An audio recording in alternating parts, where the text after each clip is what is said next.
Hey y'all! Okay, so today I wanted to talk about school, particularly public school education from the grades of kindergarten through 12th grade in the United States. My commentary on it is that it is not to be trusted. Period. It is not to be trusted. Schools are geared to teach people how to be employees. The average millionaire has 7 forms of income. And when you go to school, they teach you to choose one career. They'll tell you that you should be a nurse or a doctor. And a lot of people, especially from previous generations, do not believe that you can do more than one thing or that you can have more than one form of income. People think that having more than one form of income only looks like having multiple jobs. It just perpetuates the lie that to make money, you have to work for somebody else.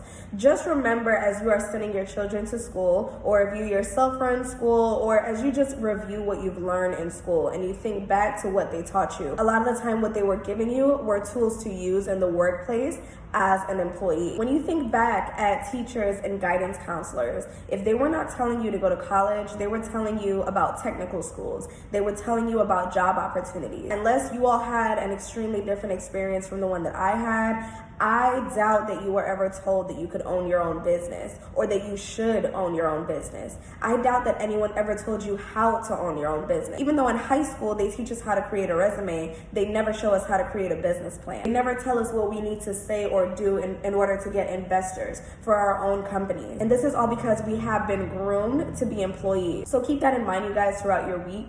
When you guys are coming home at 5 o'clock, or for my friends who are servers, I've been there. You're coming home at 12, 1, 2 o'clock in the morning, and you're not feeling like you have time to invest in yourself or to invest in other forms of income. Make sure that you are not so tired and so oppressed and so conditioned to think that you cannot be greater than you are currently. Make sure that you're always trying to elevate. Make sure that you're always looking into new opportunities. Make sure that you're always seeing yourself as the head and not the tail. You're always seeing yourself at the front of the pack as the leader and not somebody who's just following the trends, following your friends, following coworkers, and just basically making money for other people when you could be making money for yourself. There are people in this world who are meant to make money, and there are people in this world who are meant to support those who make money, and they themselves will never rise to the heights of those for whom they're making money. So make sure that you're the person that's on the receiving end of the cash, and that you're not actually just working and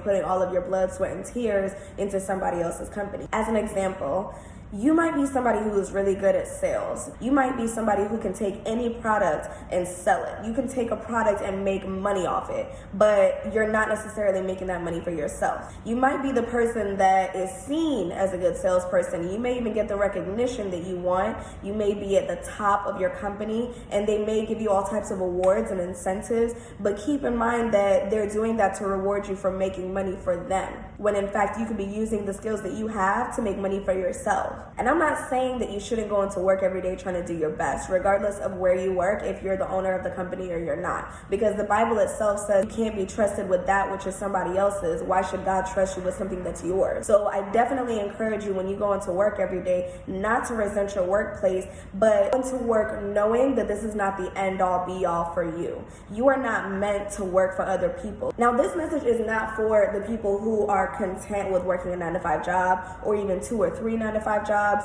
You might be the type of person who all you really want is to make some money. You're not really trying to make any decisions, and that's completely fine. There is no judgment in that. There couldn't have been David without Jonathan, right? So I respect that. God bless.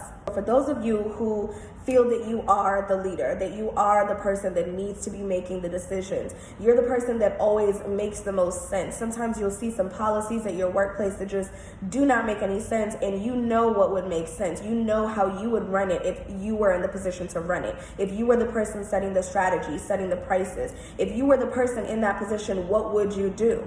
And if you feel that you would do well in it, make sure that you implement those plans for yourself.